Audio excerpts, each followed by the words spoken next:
Hello and welcome. Thank you for joining me. My name is Bjorn. Today we're going to be looking at a character in which you're going to be having every single skill proficiency that there is. I originally just made this character just to see if I could, which it turned out is actually pretty easy to get every single skill in the game. This character is going to require multi-classing. We're going to start Rogue and then we're going to dip into the Bard, and it's going to require at least 2 feats.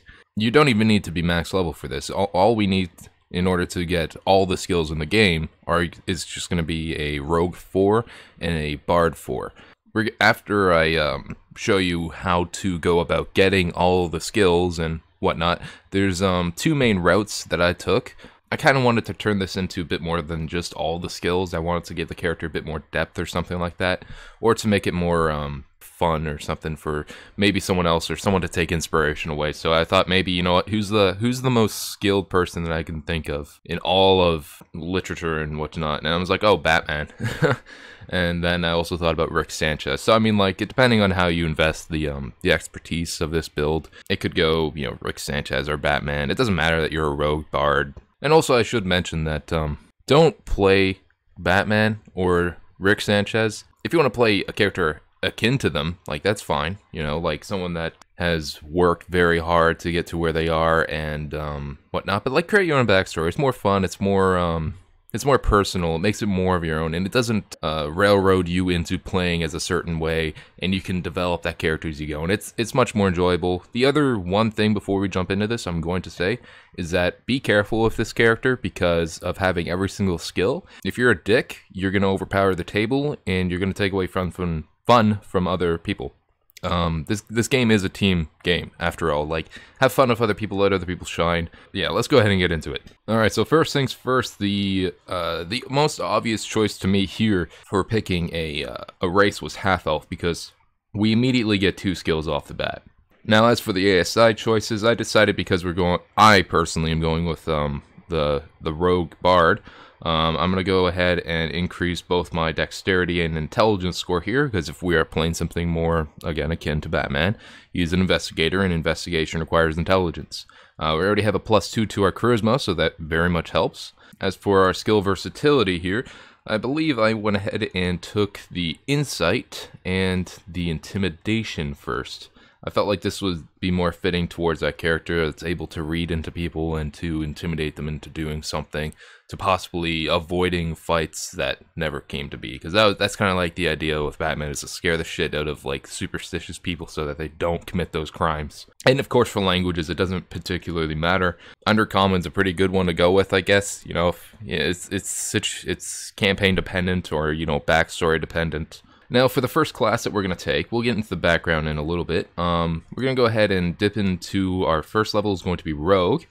For our proficiencies with Rogue, we are going to be taking the Acrobatics. We're going to be taking the Perception and the Stealth. And as well, we are going to be taking Investigation. Now, as for the expertise with our first level, I decided to go ahead and pick Stealth because we are playing that more roguish type. I felt like I wanted to play more to that side of what the campaign may need. But of course, expertise, this is the point in which you're developing the character for the long-term game. Like, if you wanted, instead of like investigation or stealth, maybe you could just be, you can make up some sort of story as to why your rogue doesn't focus on these typically roguish qualities. Like, you could just go into other things with your background choice and then bump up the expertise with those. For the second expertise, I went ahead and chose intimidation because, again, I really like that, just being able to intimidate the shit out of people. So with our first level class out of the way, if we go over here, normally we roll, we'll pretend that we got 2 18s or whatever, and the rest were kind of average. So for the first one, because we are going to be a dex base, I would recommend, if you have any 18s or anything, their highest roll would go into dexterity. Charisma, there's argument for this build to possibly go more into wisdom as well, because there's possible multi-class into monk later on, which we will get into that. But if you're not going to go that route, I'll go over both those later. Then charisma, stack that the highest. If not, just get your charisma up to at least a 13. That way you can have the multi-class requirements to get into Bard. Now, for the background choices, of course, depends on you. It's up, you know, pick whatever background fits your character. Personally, I just went with spy and or criminal. because it gives us 2 skill choices that I get Deception. Now all of a sudden I can have my Sleight of Hand. So I'm a pretty well-rounded character right now with a shit ton of skills. I can do a whole bunch of shit. Half-elves are pretty fucking crazy for that. Rogues are crazy for that. So this is a huge boost to Argus level 1 and having all these abilities. Gaming set, of course, up to you. Toolkit, that's up to you. But personally, for the toolkit, I would recommend going with the Tinker's Tools. Even for Batman or Rick Sanchez, if you're trying to go for that kind of idea or character, this is just something that you could do. Is perhaps as your rogue, you want to focus more on your crossbow, and with your crossbow, you might be able to make bolts that somehow are able to have some sort of utility purpose, and you can work on that sort of the idea of that, where you're building these additional tools to help aid you. That's something that you're gonna have to discuss with your DM, of course, that you'd like to do, and see if they're open to doing that. I don't see why they wouldn't be. It's a fun fucking idea. Alright, so this is where we're going to go ahead and take our rogue from level 1 all the way up to level 4, then we're going to stop there. So our roguish archetype that we're going to be choosing is in fact the scout. I actually kind of like this scout personally. At first I thought it was kind of weak, not really worth it, but after a while, especially with seeing what they're capable of, it felt very nice, especially with Survivalist, because this is what's going to give us our nature and survival skills and boost them up to a free well, not necessarily a free expertise, but an expertise. Yeah, so these are 2 extra skills that I wouldn't have been able to get otherwise without going into Survivalist. I was having a harder time filling up some missing proficiency choices, but yeah, this sort of rounded it out a bit. And now for the ASI choice, said that we're going to go into a couple of feats. The one that I chose for first was the Prodigy feat, because we're a half-elf. We get access to the Prodigy feat, and it allows us to choose a skill and to expertise one, and another tool set and another language. It's a pretty amazing feat to be able to have, especially for someone who's skill focused. I took this one first over skilled because I felt like it would be more fitting that this character. I wanted to roleplay it out so that this character would naturally progress with something throughout as they're leveling, would become progressively better or something else, and it made sense to me. And I'll go into skilled later. Now for the Prodigy proficiency choices, of course up to you. I decided to go with medicine because why not? I mean, you can go with pretty much anything here.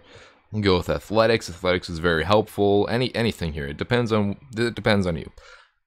Tool proficiency, I just went with the Alchemist kit. For languages, I picked one of the more common languages, like Celestial. That's totally common, right? And then I also picked, for the expertise, I decided to go with Perception, because I'm leaning more towards that Bruce Wayne. So now that we're done with our rogue for now, we're going to go ahead and add that extra class. That class is Bard. So for our first level, we're going to gain a new proficiency. This is where I decided that my character, because he's now a Bard, would focus more on, the deeper study of things. Like medicine was the starting of that, and now he's going into fucking Arcana of all things. As for this, you pick whatever instrument you want, but I like the idea of again with Arcana. And so with our first level Bard, we're also going to go ahead and take this one up to level 4. As I said, this character only requires level 8 before you have all the skills in the game. So as we can see here, at level 2 we get Jack of all trades. There's going to be a nice grace period at level 6 where we're going to have half proficiency in all those things that we don't have. Jack of all trades also applies, which I had to look this up, to any tool proficiencies that you have. Sorry, I guess they wouldn't be tool proficiencies, they would be just tools. They're just tools. Any tools that you want to use, you will have half proficiency in them from now on. So this is the other beneficial thing of Jack of all trades that I didn't realize until I was making this. Now for our Bard College, I'm sure a few people, well, probably most people figured out that we're going into the College of Lore. The College of Lore gives us, of course, our bonus proficiencies, which is fucking insane. So for me, I decided to choose history, I decided to choose performance, and I also decided to choose persuasion. With our third level expertise, I also decided to go ahead and pick the investigation, and I also decided to pick sleight of hand, because I still wanted to keep to that rogue side of things and being able to be a bit more dastardly kind of shit. Now for our final ASI, of course, this is the skilled feat here. This will round out any of those skills that we haven't took yet. Yeah, I believe that those skills for us were athletics, animal handling, what was it, religion, I think? Yeah, I don't think I've taken religion yet. Yeah, there we go. So now all of a sudden we have every single skill in the game. So yeah, as we can see here, level 8, we have every single skill. We have quite a few boosted up to an expertise already. It's pretty impressive already. And this is a point of diverging paths that we could take. I'm going to show you, there's a lot of possibilities even with this, because we have 12 levels left. That's a lot of shit that you can do with those 12 levels. So yeah, let's go ahead and get into that and see 2 of the main paths that I kind of liked the idea of taking.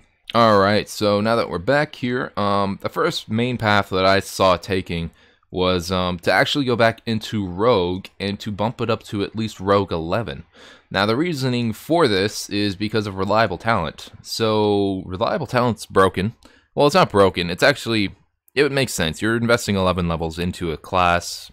It's very understandable. But with this, all of a sudden, any roll under a 9 becomes a 10. That includes 1s. A lot of people play it so that 1s and 20s matter in skill rolls. They don't, unless you house rule that, which is fine. So I would make sure that this still circumvents it, because if not, that'd be kind of shitty. Because again, you're investing 11 levels into Rogue, but with this, all of a sudden, any of those any of these skill proficiency rolls that we're making, like for example, we can't score anything less than a 19 in our acrobatics now. Anything less than a 19 animal handling, or a 25 intimidation, or like a fucking 24 perception. That's amazing. A 25 perception, that's fucking bonkers. Like, it's fucking insane, because now it's impossible for you to fail any of these.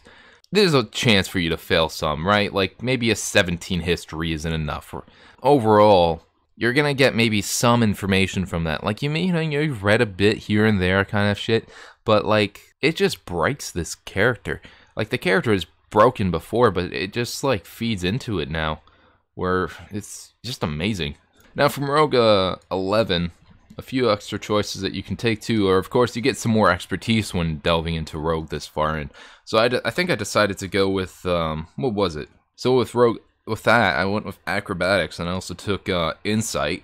Another ASI choice, a feat. One that I would recommend taking is going into elven accuracy, because now all of a sudden we can access that with being a half elf, so you get prodigy and elven accuracy, which is fucking beautiful. So all of a sudden we can take this and bump it into dexterity. We can have our dexterity maxed out now in this makeup world.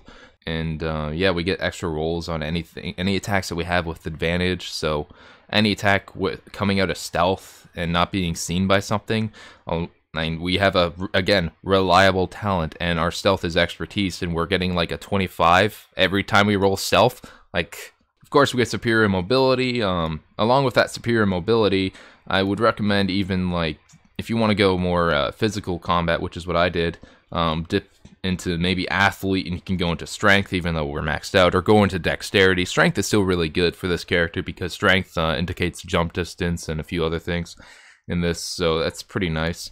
The other thing I did for this character, I took I wanted to multi-class into other things there. You could possibly from Rogue 11 dip into Monk 5 and then go into that kind of martial stance, but that's another minor divergent path. So all these other ASIs, I decided to go with more feats, because I was like, fuck it. And I actually didn't take any weapon feats here, which kind of surprised me. But for this other feat here, I took mobile, because 10 extra feet of movement. We're up to about like 50 feet now, I believe. That's also 50 feet of climbing speed, which is pretty impressive.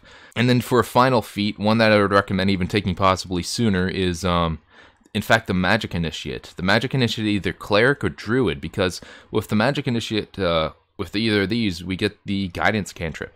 So all of a sudden, like any of the skill checks that we're doing, we just give ourselves guidance. We roll an additional D4 on top of it. So, like, it's fucking nutty. So this was like my final choice at level 20 here, with going further into Rogue. You have the extra saving throw with Wisdom. I believe you get that with a Rogue, which is pretty nice. You get Insight. Yeah, it's fucking crazy. So I can't roll an Insight under 26 right now. Like, I can't roll an Intimidation under 27. I can't roll an acrobatics check under 27. Rogues are fucking insane. So that was like that was the main path that I see myself taking, because I really like reliable talent, of course. I'm who doesn't like reliable talent? But the other path that I could see myself taking, which I thought would be fun. So instead of going into rogue, whatever 16 there, I decided to also, because Batman, if you're gonna go more of that, you really want to play that up. You can go with monk here, which is why I mentioned wisdom earlier. So, like, for example, maybe we could, if you really want us to role play out the character development, you started off as a rogue, you grew up as a fucking miscreant, you did some crazy shit, you took more of an interest in, learned kind of shit, and then all of a sudden you wanted to find inner peace for your background or whatever, make up your own backstory. It's fun and easy. But with the monk, all of a sudden we have our unarmored defense, so we don't even need to be wearing anything to, have a pretty decent AC. But on top of that, we can just go monk 12, and we have all these martial abilities. We have ki. We can take a monastic tradition. I decided to go with Way of the Shadow because it made sense to me. If I'm going to be playing, Batman-esque type, you can have spend 2 ki points, get pass without a trace or silence, or like there's a lot of shit that you can do with this. And then deflect missiles, slow fall, extra attack. Like, that's the other benefit with going even monk 5 earlier on, or going just purely into monk after this with just having the extra attack and stunning strike. There's so many possibilities. Of course, with the ASIs, I would of course again recommend going with those, maybe the same feats even, like going with that athletic feat and going into dexterity, because and then the elven accuracy and a whole bunch of other shit. This character would still be really fun. Granted, you no longer have that reliable talent. You no longer have that ability to just say fuck it to everything, because you can still roll a 1 and only get like a 15 on your nature check. You can still only get like a 9 on your arcana check. Even with that, it would still be a very fun character to play. You just wouldn't be focused. You just wouldn't be so fucking broken when it comes to any skill checks, really.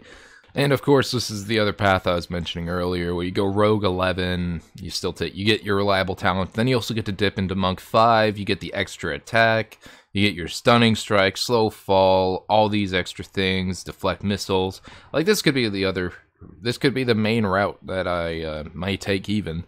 But, yeah, it's still impressive. Like, you still have all these crazy shit that you can do, and then you get the monk crazy shit that you can do, and there's so many possibilities with this character. Again, all you need is a level 8 character, and then you can diverge out from there and become anything that has all these fucking skills. So it's really fun. And of course with this we have 60 feet of movement, which is fucking insane. But yeah, so I really hope someone took something away from this and you enjoyed the theory crafting around this. I don't know. But yeah, thank you for watching, and I hope you have a great day. Bye-bye.